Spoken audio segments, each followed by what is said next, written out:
Hello, Namaskar. This is Firstpost and you're watching Vantage with me, Palki Sharma.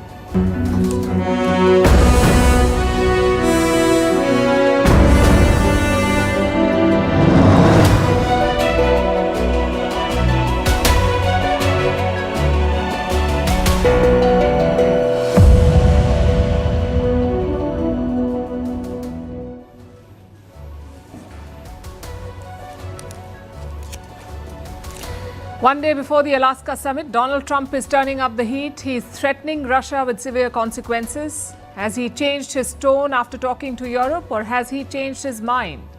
Also, how is Putin approaching this? He's planning to hold a missile test during the summit. What is the signal from Moscow? And as we've been telling you, India will be watching this meeting closely. The US has threatened more tariffs if the Alaska summit fails. Worse, it has asked Europe to sanction India too. Also, a report on why this meeting is being called Yalta 2.0. In this part of the world, an India-China realignment is underway. We'll bring you the latest on that. In Washington's power corridors, Pakistan is outspending India on lobbying. And Trump's Nobel obsession, just how far will it take him? That's a special report on the Sudan, battered by war and forgotten by the world. Do you really need vitamin supplements? And the story of the Indian diaspora, global power rooted in India. All this and more lined up. The headlines first. In India, a massive cloudburst in Jammu and Kashmir kills at least 32 people. More than 100 are missing. The cloudburst triggered flash floods leading to large-scale destruction. It is the second major flooding incident in India this month. On the 5th of August, floods swept away a Himalayan town in the state of Uttarakhand. A Russian delegation arrives in North Korea just days after the country's leaders vowed to strengthen ties. On Tuesday, Russian President Vladimir Putin spoke with North Korea's Kim Jong-un ahead of his meeting with US President Donald Trump on Friday.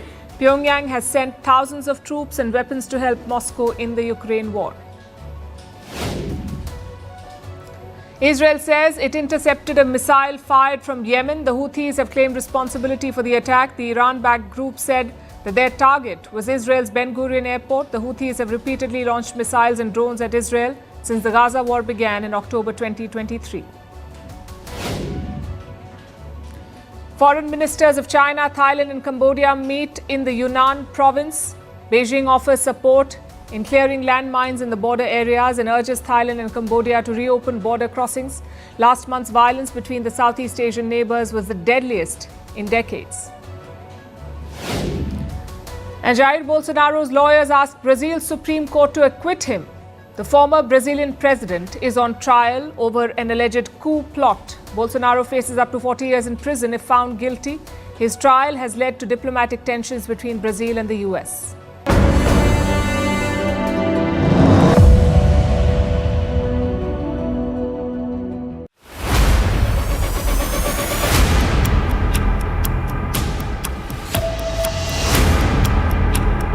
There will be very severe consequences.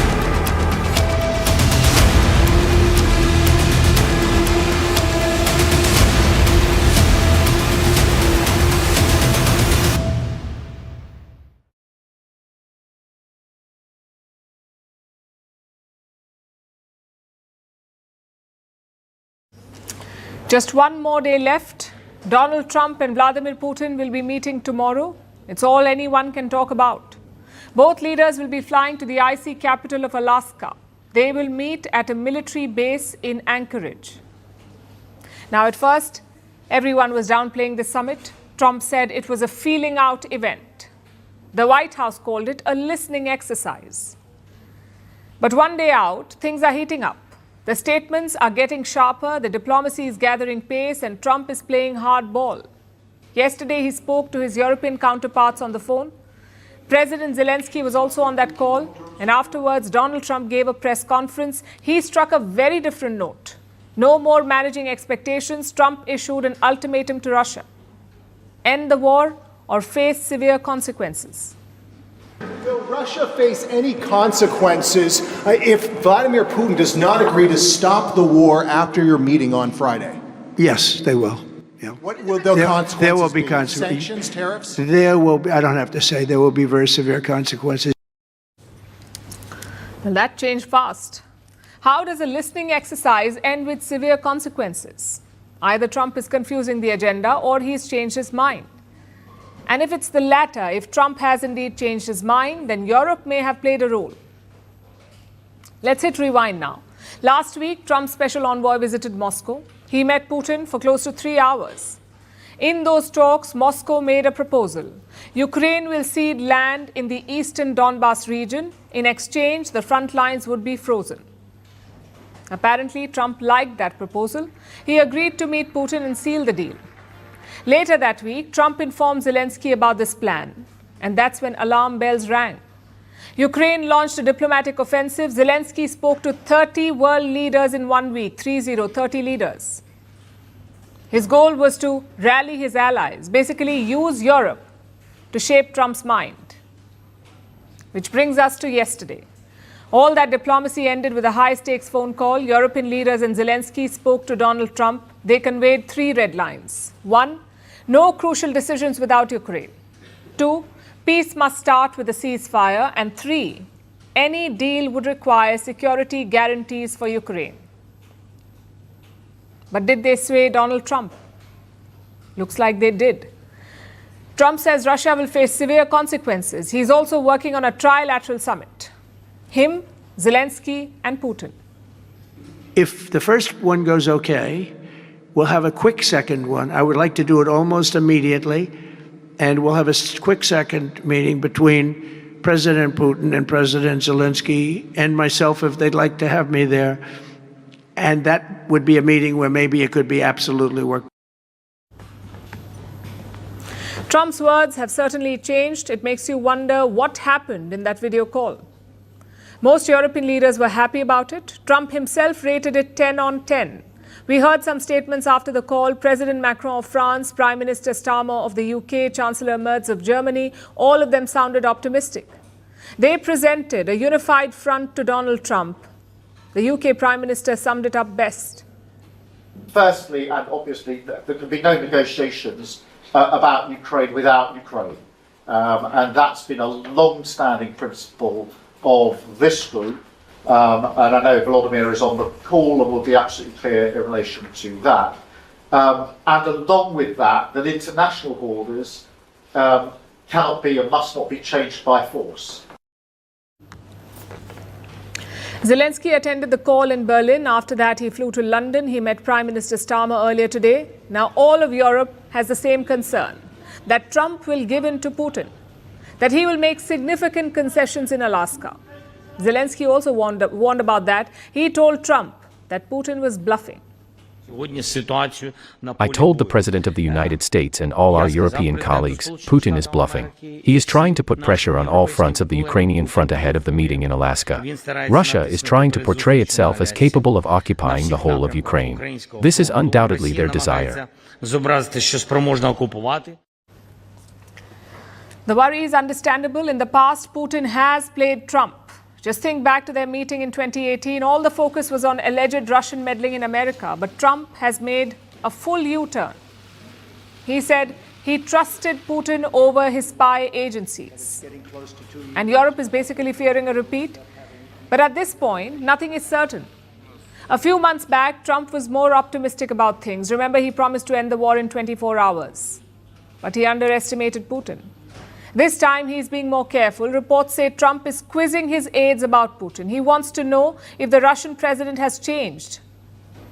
I'm afraid he won't get a straight answer. The Kremlin is a tightly guarded enigma. Even US officials have difficulty assessing Putin, which is why the summit is so unpredictable. Nobody knows what either side is bringing to the table. For instance, which Trump will we see in Alaska? The one who brags about his friendship with Putin, or the one who's meticulously being briefed by Europe? Recent statements suggest that Trump will be tough. As for Putin, that's our next story.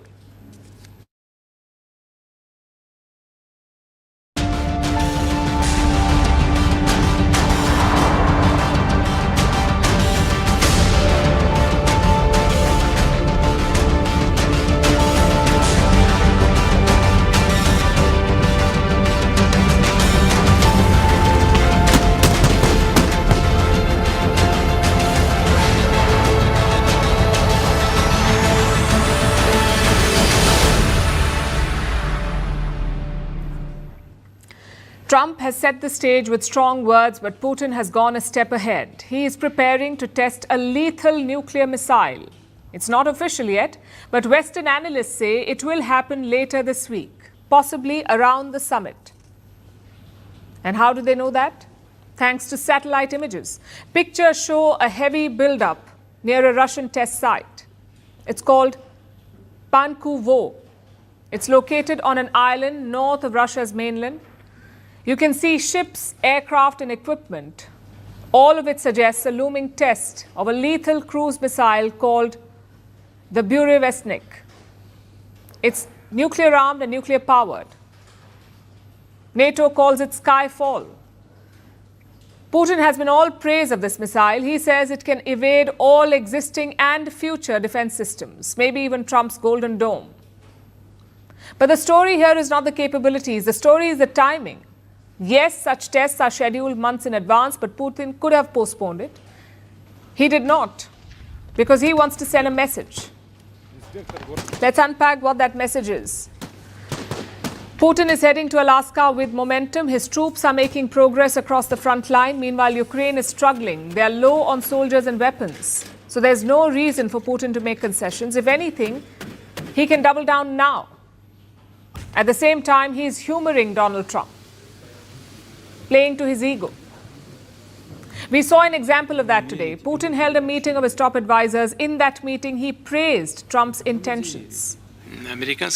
I will tell you about the stage we are at with the current American administration, which, as everyone knows, is making, in my opinion, quite energetic and sincere efforts to stop the hostilities, stop the crisis, and reach agreements that are of interest to all parties involved in this conflict, in order to create long-term conditions for peace both between our countries and in Europe and in the world.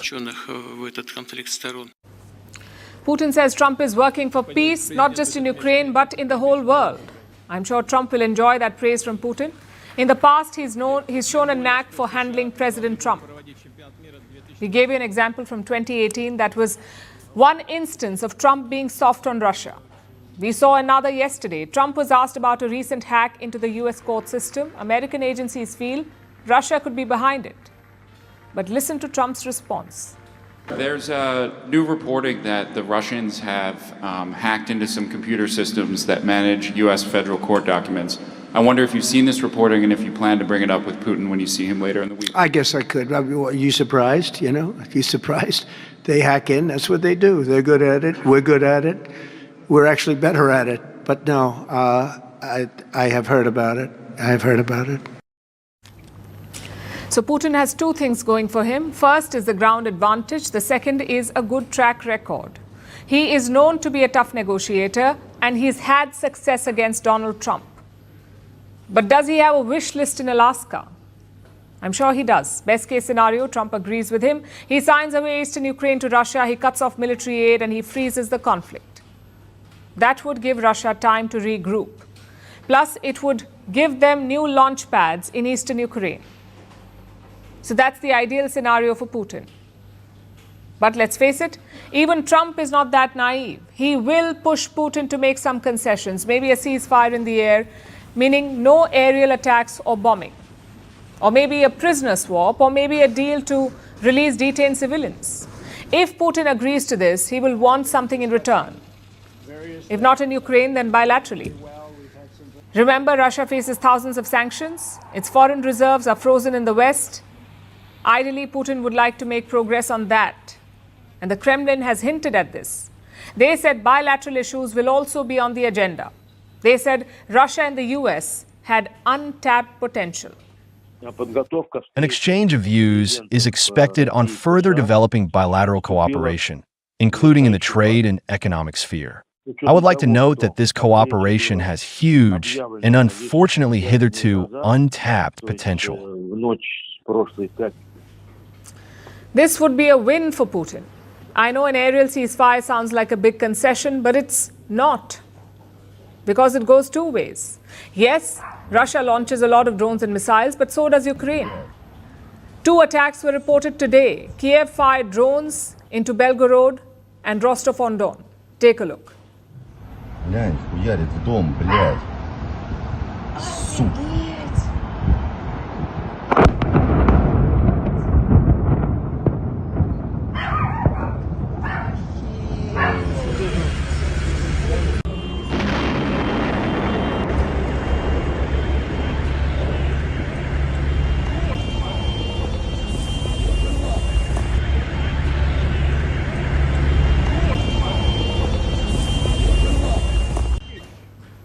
So the air battle is happening two ways. If that stops, Russia can focus all its energy on the ground, and frankly, that is what matters. Putin's objective is to gain as much territory as possible. So here's the bottom line. Trump is looking for a headline from this summit, some sort of symbolic announcement. If Putin can give him that, he can get something in return, basically a classic Trump transaction. Russia says both leaders will do a joint press conference after the meeting, so breakthrough or not, you're guaranteed fireworks.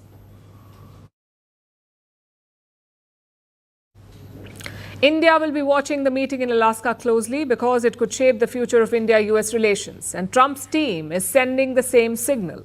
Consider what Scott Bessent said. He is the US Treasury Secretary. He says if there's no breakthrough on Ukraine, the US will raise secondary tariffs on India. And it does not stop there. Bessent wants the European Union to do the same. He wants them to impose similar tariffs on India. We put a secondary tariff on Indians for buying Russian oil, and I could see if things don't go well, then sanctions or secondary tariffs could go up. President Trump is meeting with President Putin, and the Europeans are in the wings carping about how he should do it, what he should do. The Europeans need to join us in these sanctions. The Europeans need to be willing to put on these secondary sanctions. It's a clear case of economic hostage-taking. Here is how Trump and team are looking at this. If Trump does not get a deal from Putin, they will raise more tariffs on India and get Europe to do the same. No such tough talk for China, though.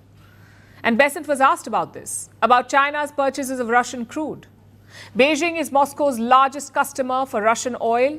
Will America put a tariff on China for that? That was the question. And Bessent was non-committal. He said, all options are on the table. That's all that he said.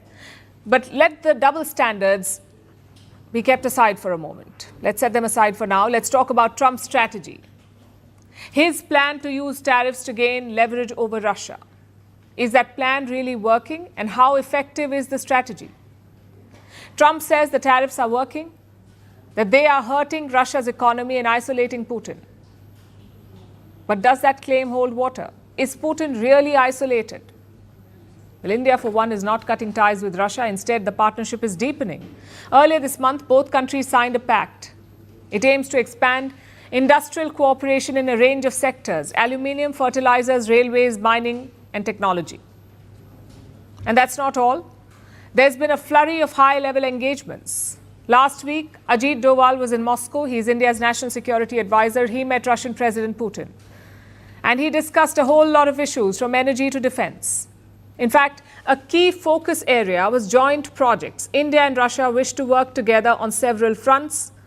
Here's what the Russians said about it. I'm quoting. The two sides discussed the topical issues of military technical cooperation between Russia and India and implementation of joint projects in other strategic areas, including civil aircraft, metallurgy, and chemical industry. So instead of moving away, New Delhi is investing more in this relationship. 5 days back, Prime Minister Narendra Modi had a phone call with President Putin. He invited the Russian president to India, and this could happen before the end of this year. Preparations are gathering pace. Next week, S. Jaishankar will visit Russia. He's India's External Affairs Minister. Jaishankar will hold consultations with Sergei Lavrov. He's the Russian Foreign Minister. And together, they will lay the groundwork for Putin's visit to India. So Trump's tariffs are having the opposite effect. Instead of driving a wedge between India and Russia, he's bringing them closer. He may brand the tariffs as pressure, but they are in fact a diversionary tactic meant to hide his own failures. He promised to end the Ukraine war within 24 hours of taking office on his first day as president. It's been more than 200 days. Instead of ending, the war is intensifying. Now all eyes are on the Alaska summit, but a deal looks unlikely. The White House is already downplaying expectations. If those talks collapse, if the meeting ends without a deal, there will be no one left for Trump to blame except himself.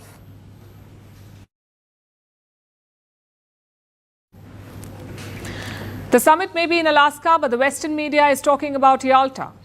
They're comparing tomorrow's summit to the famous 1945 conference, or should I say infamous Yalta was widely seen as a failure. It was attended by the victors of the Second World War. Their goal was to create lasting peace, but the outcome was the opposite. Yalta redrew national boundaries. It carved up spheres of influence, and that too without the affected countries at the table. Basically, it was hegemonic diplomacy. Why is Alaska being compared to that, and is the comparison warranted? Our next report tells you. Will Alaska 2025 be a repeat of Yalta 1945? Many Western newspapers have drawn this parallel. They have dusted off their old, Cold War-style hysteria. But is there truth in this comparison? Yalta is a coastal city on the Crimean Peninsula.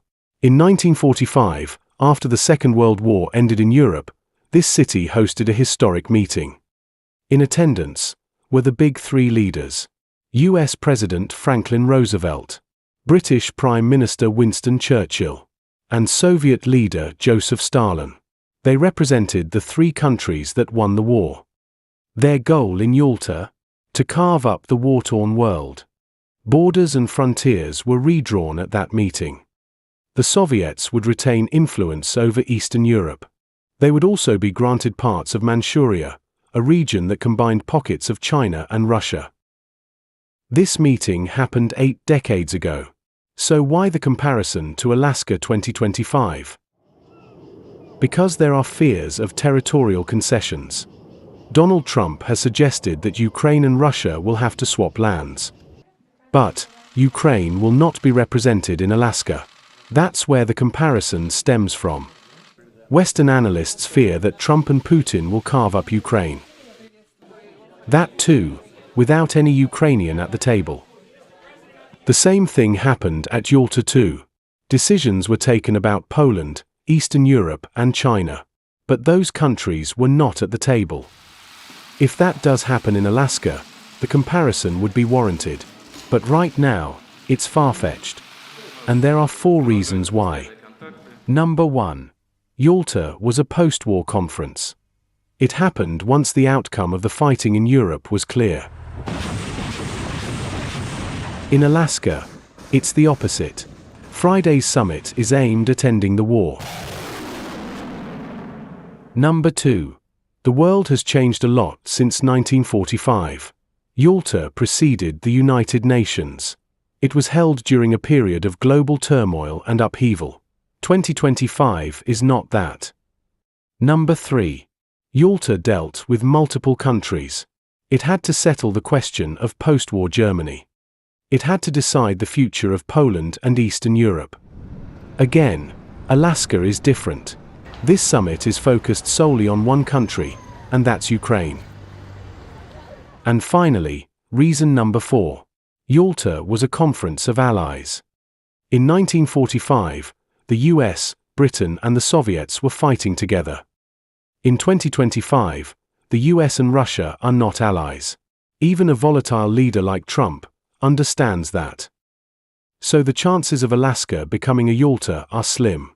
But the commentary around it is worrying. Along with Yalta, analysts have compared Alaska to other 20th century summits too. Like Munich 1938, where Britain tried to appease Hitler. Or Potsdam 1945, where Europe's borders were redrawn. All these summits led to grave political errors. They unleashed decades of Cold War rivalry between the US and the Soviets. So comparing them to Alaska is a defeatist approach. Any attempt to end the Ukraine war must be welcomed. But unless all the stakeholders talk, there can be no negotiated settlement. And outdated comparisons do not help.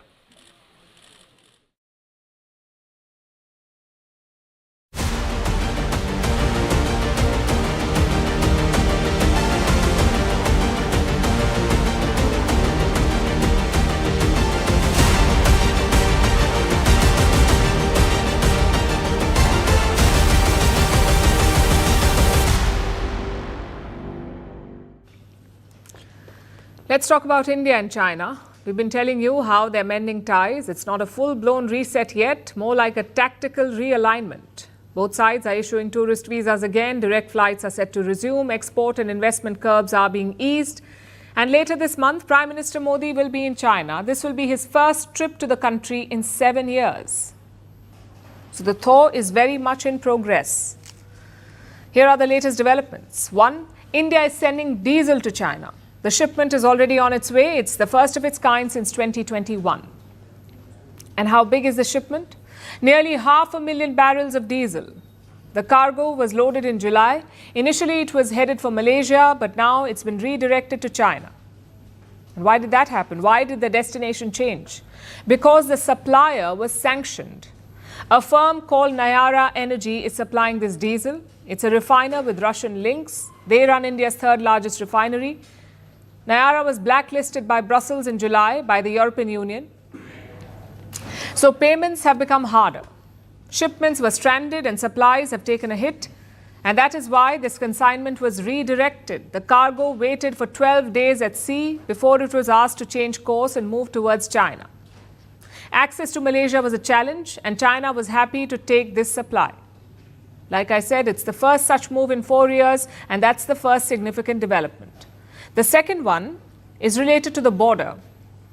India and China may resume border trade.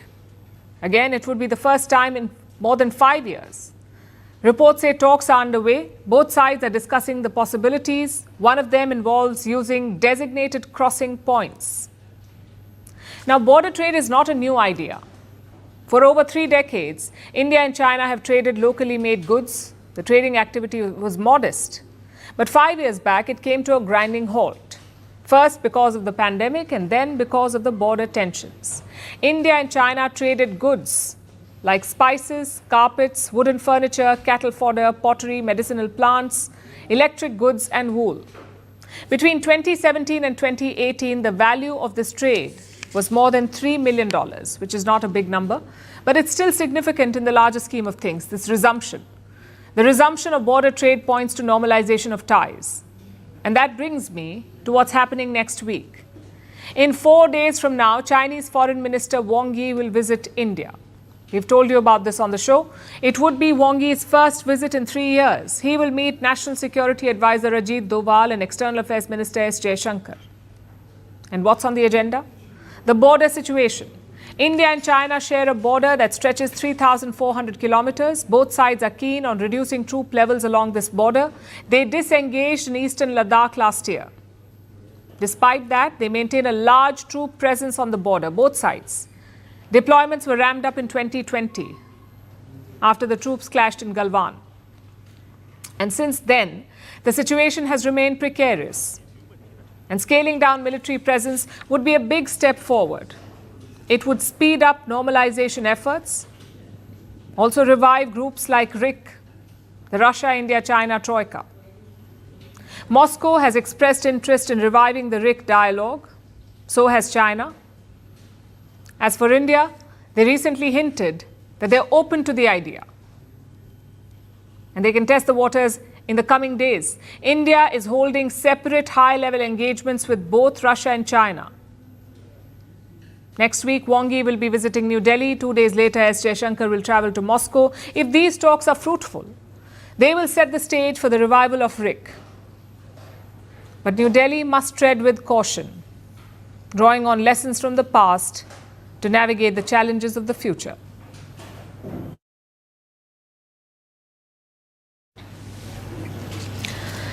K Street in Washington, D.C. is not just any other street. It's a massive industry, home to America's political middlemen, the lobbyists. For the right price, they will make sure your country's voice is heard, preferably in the Oval Office. And right now, one country is speaking louder than ever.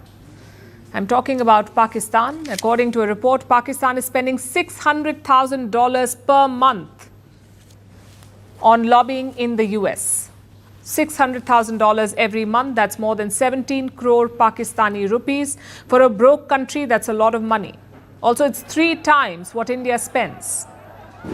Our economy is 10 times the size of Pakistan, yet Pakistan is outspending us on lobbying. What explains this? And why do foreign countries lobby in America at all? Tonight we'll break it down. You see, the US is often the capital of the world's rule book. Decisions here ripple across the globe, from tariffs to sanctions. What America decides to do is important for the world, whether they like it or not. And it's important especially for countries that depend on the US. You cannot afford to be a stranger in DC. And that's where lobbying comes in. Governments hire people who know the system. These could be aides or retired generals or former ambassadors, basically people who know which door to knock on. The primary idea is access, to push and nudge before a policy is formalized, to shape the story before it's told. And that brings us to the FARA, the Foreign Agents Registration Act. Under this law, anyone representing a foreign principal has to register with the DOJ, the US Department of Justice. The foreign principal here could be a country, a political party, even a tourism board. So they must register with the Department of Justice. And that means there is some transparency, but of course, there are plenty of loopholes. There's a less strict rule called the Lobbying Disclosure Act. Then there are diaspora groups. They operate outside the FARA scope. But in principle, if you're pushing a foreign government's line, you have to log it. And here's how it works. Foreign lobbying boils down to three things. First, hire the insiders. Like I said, former aides, politicians, retired generals, people who know who to call and when. Second, shape the narrative. PR firms craft opinion pieces, they manage media appearance, they massage reputations. Third, push the paperwork. Basically, meet the lawmakers and draft policy proposals, all designed to get your country's talking points across. So where does Islamabad's money go? The first recipient is Orchid Advisors LLC. They get $250,000 per month. It is to secure meetings with Trump officials, also with the World Bank and the IMF. How else will Pakistan fund its lobbying? The second recipient of Pakistani funds is Seed & Law. They receive around $200,000 per month. This is to cut trade deals, also lure US investment in critical minerals. Subcontractors include Trump's former bodyguard. And third is Corvus Communications. They get $150,000 per month. And what is this money for? It's for reputation management. This is the same firm that Saudi Arabia used after 9/11. In comparison, India spends a total of $200,000 per month. It is divided between two firms largely, SHW Partners and the BGR Group. Now, like I said, Pakistan is outspending India by about 3 times. What about the rest of the world? We have numbers from 2023. In that year, 2023, more than $4 billion was spent on lobbying in the US. This was money spent by various countries in the world on the United States. Liberia, for instance, spent $235 million, $235 million on lobbying. Since 2016, China has been the highest spender. Then we have Japan, South Korea, Saudi Arabia, and Qatar. They all spend hundreds of millions of dollars. They lobby for almost everything from defense contracts to trade concessions, sometimes with great success, sometimes with none at all. That brings us to the point we started with. Why is Pakistan spending more than India? Because they have no other options. They are broke and dependent on the US, on US aid. Washington's goodwill can make or break Pakistan. So lobbying for Pakistan is not a strategy, it is a survival mechanism. However, for India, the relationship with America is a choice. Having said that, it does not mean that India becomes complacent. We may not need to flood K Street with checkbooks, yet a little more presence, a little more push would not hurt. Because if you're not at the table, you're probably on the menu.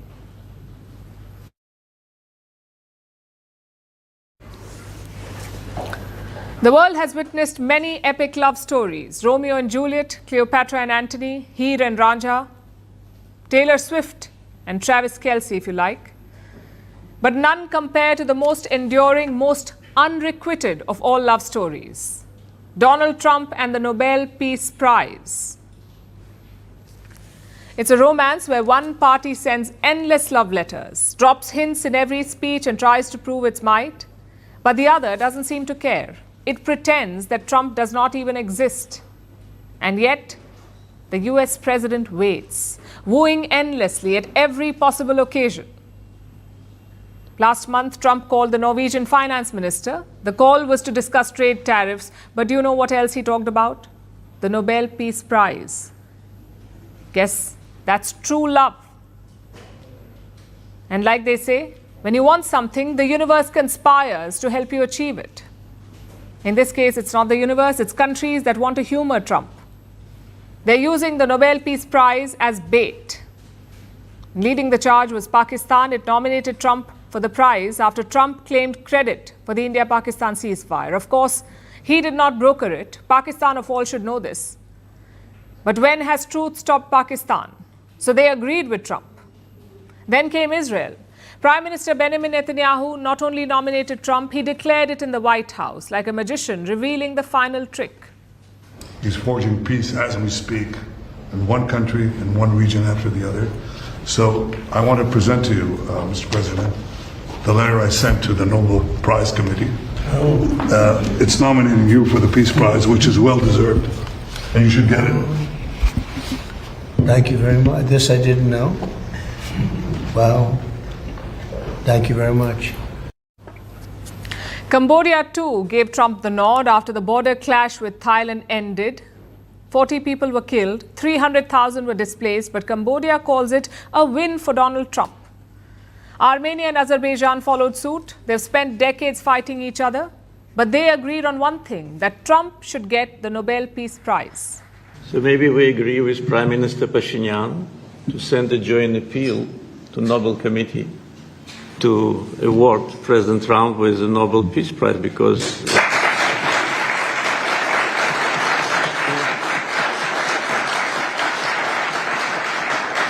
from the leaders of the countries which were at war for more than 3 decades, having this historic signature here, it really means a lot. This is tangible result of President Trump's leadership. So did Rwanda and Gabon. They praised Trump for helping end a Congo conflict. So several countries have nominated Trump. And it shows you one thing. The shortest route to Trump's heart is a plane ticket to Oslo. But why is he so obsessed with the Nobel Peace Prize? Well, to be fair, Trump likes any prize as long as it's gold. It is gold and shiny. But the Nobel has a special charm, and that's because of Barack Obama. In 2009, Obama was awarded the Nobel Peace Prize for his efforts to strengthen international diplomacy. It was quite ill-deserved. The world slammed it and moved on. But Donald Trump did not. He could not move on. He can't seem to forget Obama's Nobel. That moment lives rent-free in his mind. And the fact that he has not got it is a great betrayal. So Trump is treating this like American Idol. The White House is running a PR campaign trying to keep the phone lines in Oslo ringing. The president has now ended conflicts between Thailand and Cambodia, Israel and Iran, Rwanda and the Democratic Republic of the Congo, India and Pakistan, Serbia and Kosovo, and Egypt and Ethiopia. This means President Trump has brokered, on average, about one peace deal or ceasefire per month during his 6 months in office. It's well past time that President Trump was awarded the Nobel Peace Prize. But that's not how the Nobel works. Every year, the Nobel Committee receives anywhere between 250 to 400 nominations. Some of them are serious, some are just symbolic.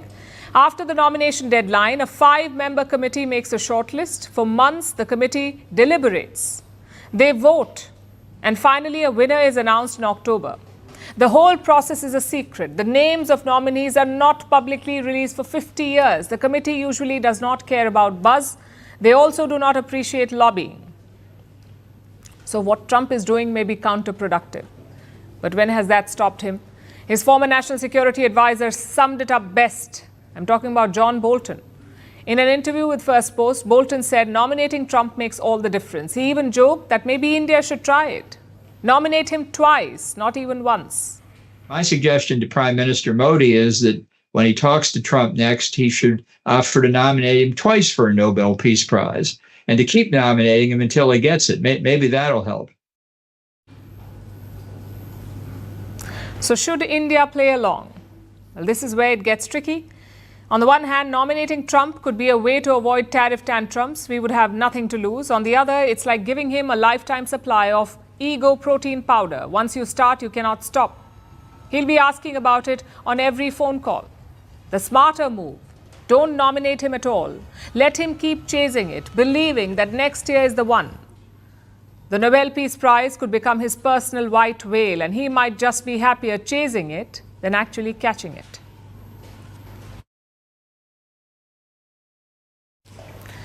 Our next story tonight is about the forgotten war. I'm talking about the conflict in the Sudan. This is a country in Northeast Africa. It has been engulfed in deadly violence since 2023. That's when a civil war broke out between the Sudanese army and the paramilitary group called RSF, the Rapid Support Forces. This war has battered the country. It has created the world's largest displacement crisis. It has fueled famine and disease. But it's only intensifying, the war. And the RSF has been pushing for more control, not just in terms of territory, but also politically. A few weeks ago, the RSS unveiled a parallel government. But now the United Nations has rejected it. So what does this mean for the war? Here's a report. There will be no rival government in the Sudan. That's what the United Nations Security Council has said. They have rejected plans laid out by the Sudanese paramilitary group in the Northeast African country.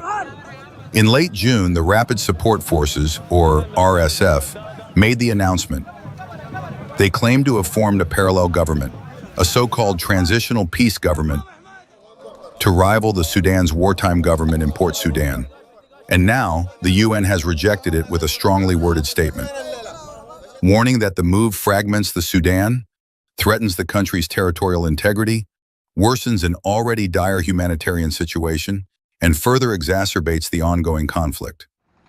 The civil war broke out in April 2023 between the Sudanese army and the RSF. Since then, the country has been engulfed in deadly violence. Some 40,000 people have been killed. Nearly 13 million have been displaced, making it the world's largest displacement crisis. The conflict has effectively split the country into two parts. The army holds grip over parts of the north, east, and center, while the RSF dominates nearly all of Darfur and parts of the south. Earlier this year, they lost control of the capital, Khartoum, so they responded by amping up attacks in the Darfur region. This vast region has been hit hard by the war. There are allegations of war crimes by the RSF being investigated by the International Criminal Court. In recent months, RSF has stepped up the battle for El Fasher, the last army foothold that remains in North Darfur. Earlier this week, fighting escalated in the region. RSF gunned down people in public, opened fire inside homes, and attacked a camp for displaced people. At least 40 people were killed and several others injured. But the growing attacks are only part of the problem. Fighting in the Sudan has also created a crisis of hunger. Famine has been declared in many parts of the country. Some residents of the area are reportedly surviving on animal fodder and food waste. The escalating needs make it imperative to address the hunger situation at a scale that is actually required. The Sudan has been hit by its worst cholera outbreak in years as well. At least 40 people have died over the span of 1 week in the western Darfur region alone. Cholera can be easily treated with cheap medicines, but they aren't accessible. As people seek refuge from the bloodshed in cramped spaces, health services are unable to handle the disease burden. Relentless violence has pushed Sudan's health system to the edge, adding to a crisis marked by hunger, illness, and despair. Cholera has swept across Sudan, with all the states reporting outbreaks. Nearly 100,000 cases have been reported since July last year. As for cholera, we try to fight it by squeezing a lemon into the water. We mix lemon in the water when we have it and drink it as medicine. We have no other choice. Even the water itself is scarce. So as people of the Sudan brave hunger, displacement, and disease, fighting continues to rage.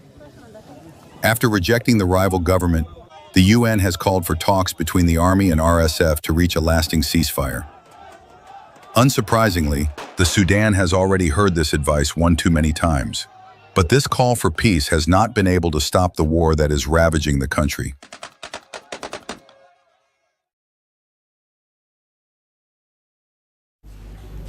Want glowing skin, glossy hair, better sleep, longer life? Why don't you take a vitamin supplement? If you have heard this advice before, you're not alone. From doctors to TikTok influencers, everyone is recommending supplements.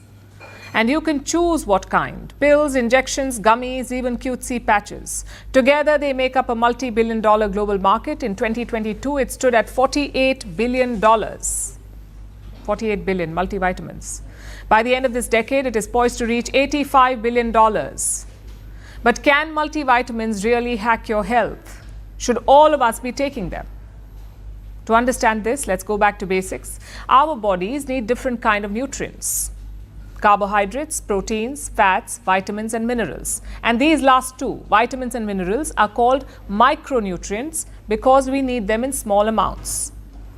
But they're important nonetheless. For instance, we need vitamin C for a healthy immune system. We need vitamin A for good eyesight.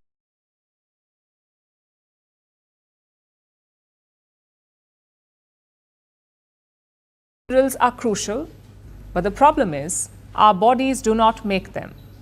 We get them from food, from a healthy diet. And we already know this, but not many of us eat healthy food. So enter supplements. They promise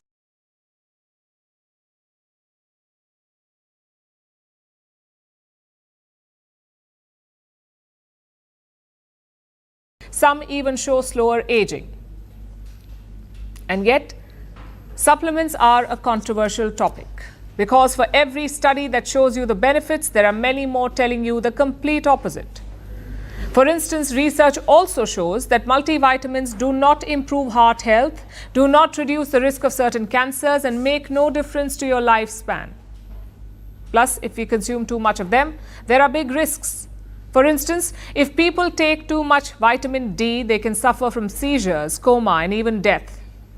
Excess of vitamin A can cause blurred vision, nausea, dizziness, even coma and death. So supplements can be a dangerous proposition. And this is not because all supplements are bad, but because their dosage is often incorrect. So people end up mega dosing, overdosing. Maybe because they do not know when to stop, or because they buy tainted, unregulated products like the ones often pushed on social media.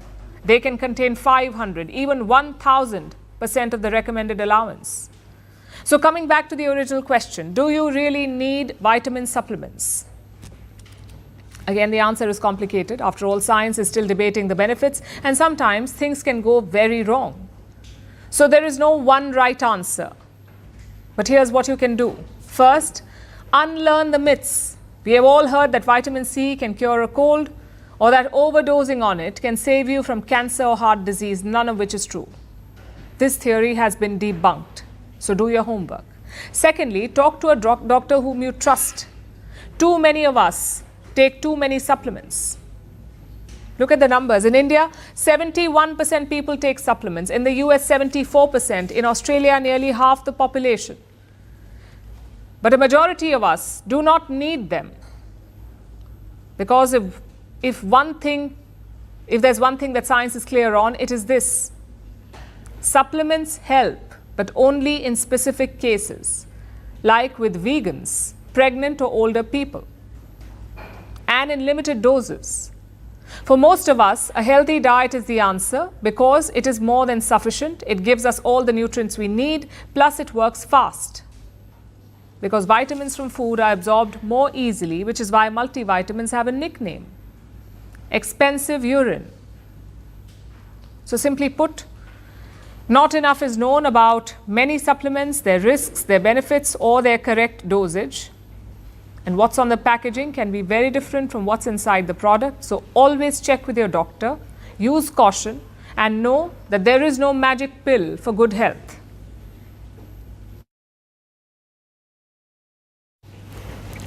From remote plantations to the pinnacles of global power, the journey of the Indian diaspora is one of struggle, strength, and success. This is not just a story of migration, but of how India's roots took hold across continents. Millions of Indians have built lives all over the world. They have stayed connected to their roots and shaped the world around them as global CEOs, policymakers, and innovators, because the Indian diaspora is no longer just a colonial legacy. It is no longer a scattered community. It is a powerful global force. Take a look.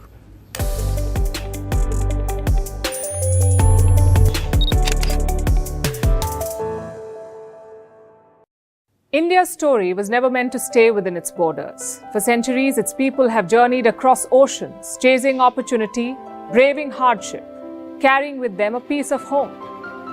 This is the story of India's roots that stretched far and a diaspora that rose to shape the world.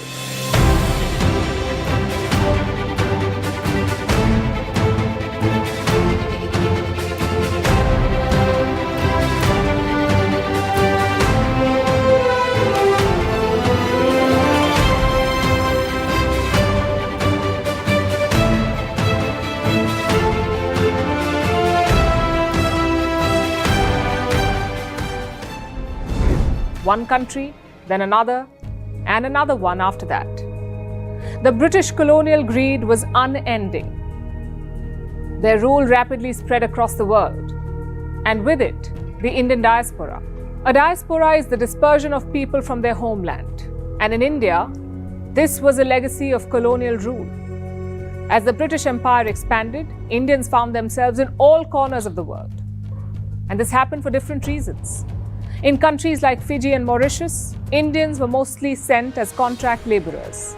But in countries like Australia and Canada, people traveled looking for better opportunities. Whatever the reason, from the North Atlantic to the South Pacific, Indians were everywhere. In some places, they were openly accepted and treated mostly fairly, like New Zealand. When India became independent in 1947, there were about 1,200 Indians in New Zealand, and they enjoyed what the government at the time called complete equality. But in several other countries, Indians were openly discriminated against. Australia had about 4,500 Indians at the time. All of them had citizenship rights, they could vote, but they were legally discriminated against. They did not have equal pension or accommodation rights. Or take the Caribbean, for instance. They had a sizable Indian population, about 170,000 Indians in Trinidad and a similar number in British Guyana. They were offered full citizenship rights, but Hindus were not allowed to cremate their dead. So just 2 months after attaining independence, India decided to change this. To not just look after the Indians at home, but also those abroad. The Constituent Assembly held several meetings about this. They came up with an action plan, case by case. And 1 month later, New Delhi quietly spurred change. High commissions engaged with local authorities. They highlighted the prejudice in Commonwealth countries. India spoke up, and slowly things began to change. Cut to today, almost 8 decades later, the Indian diaspora is not just an asset to the world, it is a force to reckon with. Globally, the Indian origin community stands at 35 million. This is the world's largest diaspora. Out of this, more than 15 million people are NRIs, non-resident Indians. NRIs are Indian citizens who reside outside India. This could be for work, education, or any other reason. NRIs retain their Indian passports. They are considered Indian nationals. So why are they part of the overseas diaspora? That's because of the duration of their stay outside India. In one financial year, if you live outside India for at least 182 days, you're considered an NRI, a non-resident Indian. Then we have a second category. Earlier it was called PIO, persons of Indian origin, meaning people of Indian descent who have foreign citizenship. This applied to everyone except nationals of Pakistan, Afghanistan, Bangladesh, and a few other countries. In 2015, this category was merged with OCI, Overseas Citizens of India. These are foreign citizens eligible for Indian citizenship on or after January 26, 1950, or a descendant of someone who fits in this category. Now, initially, PIO was applicable for 15 years, but with an OCI card, you get a lifetime validity, also lifelong visa-free travel to India and unlimited stay without registration. Long story short, OCIs are very different from NRIs. NRIs have an Indian passport, they can vote in India, they can hold government jobs. OCIs cannot do any of that. Also, OCI is not dual citizenship, it is simply a privilege introduced as part of India's outreach to the diaspora. Today, about 20 million people are OCI card holders, and together with Indian citizens living abroad, they make a 35 million strong diaspora. These are people who have shaped global diplomacy, economy and politics and enhanced India's soft power. Today, Indians are contributing to the global workforce. They are powering entire industries. Look at the booming tech companies. You will find leaders of Indian origin. Indians are at the helm of massive corporations. They're also shaping policy. People of Indian origin have become leaders of more than 30 other countries. And this is astounding. Have you heard of the term Girmitia? This was an agreement made by the British. They transferred indentured labourers from India to other colonies. In the 19th century, the first group of Indians was taken to East Pacific countries and the Caribbean islands. They were taken to work on plantations. The term Girmitia came from the word agreement. The locals called an agreement a girmit, and those who signed it were Girmitias. It was a shrewd plan to benefit the colonizers. It led to many of these people settling there permanently. Generations later, countless families of Indian origin still call these countries home. But today, Indians are not relocating as part of someone else's clever scheme. They are not doing it out of desperation to survive. They are doing it with the determination to thrive. The US has the largest Indian population in the world. It stands at over 5 million. It's about 1.6% of the country's overall population. And Indian Americans have proven to be leaders, whether in education or household income. About 77% of them have a bachelor's degree or higher. They're also the top earners among all Asian groups in the US. Same with Europe. Indians rank as the top immigrant earners in Europe's largest economy, which is Germany. The Indian diaspora is known for well-educated, often well-paid workers, primarily in science, technology, engineering, and maths, or STEM. And these are just two examples, the US and Germany. Indians abroad help in boosting the global economy. They're also contributing to the Indian economy. Take remittances, for instance. This is the money that members of the diaspora send home. India tops the world in remittances. And this year, the number hit a record high. The overseas Indian community transferred $135 billion to India. Plus, when Indians go abroad, they invite more foreign investment into the country. They engage with other nations. They foster relationships that help their home country. They maintain the Indian connect. And while there's so much to celebrate, the Indian diaspora also faces a range of issues. Many conflicts ail the world. And Indians who live and work abroad, especially as migrant laborers, are often caught in the crossfire. Thus, many governments have made migration harder, mostly in the West. And even though the Indian diaspora is generally regarded as law-abiding, progressive, and extremely productive, racism persists. Time and again, we hear reports of Hindu temples being vandalized abroad, or Indian workers in countries like Ireland being attacked and asked to go back to where they came from. There are no easy fixes for this, and the government knows this. But over time, they have boosted preparedness. Welfare mechanisms and structured evacuation in times of crises, from digital portals that address grievances to legal and social protection. There's an effort to shield the diaspora from fraud, land encroachment, and so on. There's a range of policies and tax benefits to encourage investment by overseas Indians. There are schemes to ease labor mobility of Indian origin workers. India has labor pacts with at least 6 countries. There are cultural and educational programs, especially for the young, to help them stay connected to their roots. Since taking office in 2014, Prime Minister Modi has personally engaged with the diaspora in all parts of the world. Everywhere he travels, he meets people of the Indian community and invests in this relationship.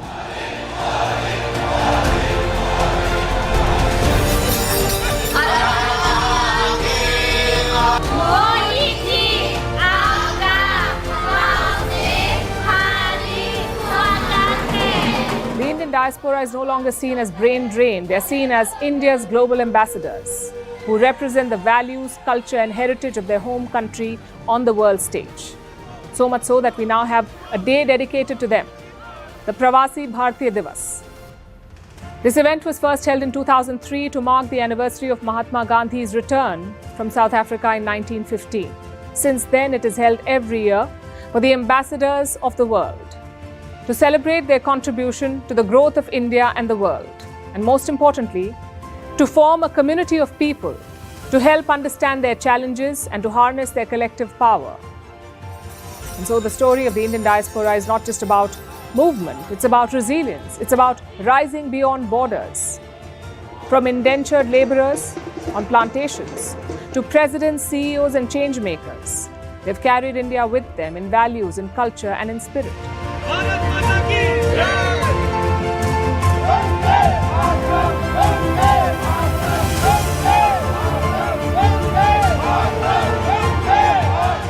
भारतीय diaspora का इतिहास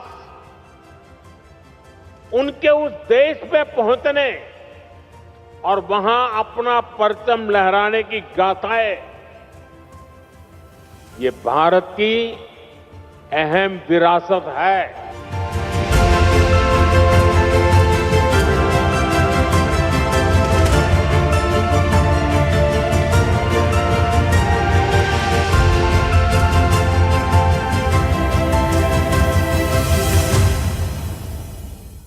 And today, as they shape the world, they continue to strengthen their bond with India.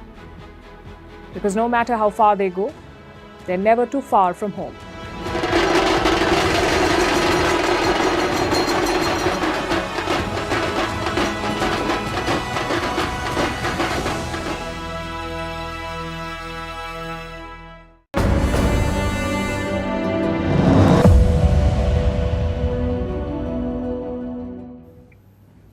It's been a busy week in Pakistan. Their leaders were busy threatening war against India. If the idea was to rile up the people, you failed. Because Pakistanis were focused elsewhere, on their cricket team. The men in green played West Indies this week and they lost the one-day series. It was sort of like a double whammy. For starters, they lost the final match by 202 runs. That's 40 times the number of fighter jets they lost to India. And to make it worse, they lost the series. Their first series loss to the West Indies in 34 years. So forget Asim Munir's deranged threats. Pakistanis were busy issuing their own, not to India, but to their own cricket team.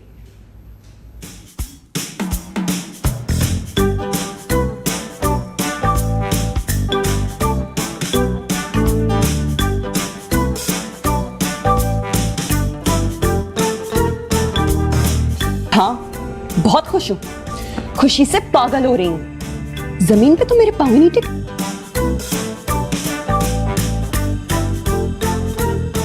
आपकी team की intent हर टके की team के खिलाफ मुस्कुरा के हारते हो। आप हमारे खिलाफ गुस्से से क्यों खेलते हो? मसला क्या है?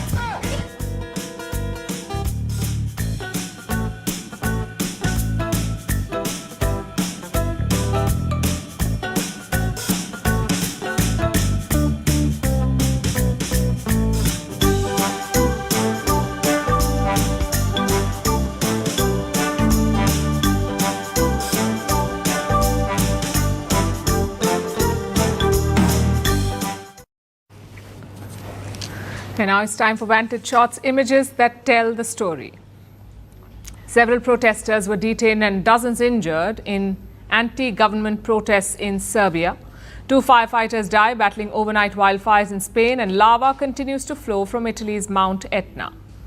Finally, we're taking you back in history. On this day in 1947, British India was partitioned into 2 countries, India and Pakistan. The partition on religious lines led to the displacement of 15 million people. It was the biggest migration in human history. The ensuing violence also killed over 1 million people. We're leaving you on that note. Thank you for watching. We'll see you tomorrow.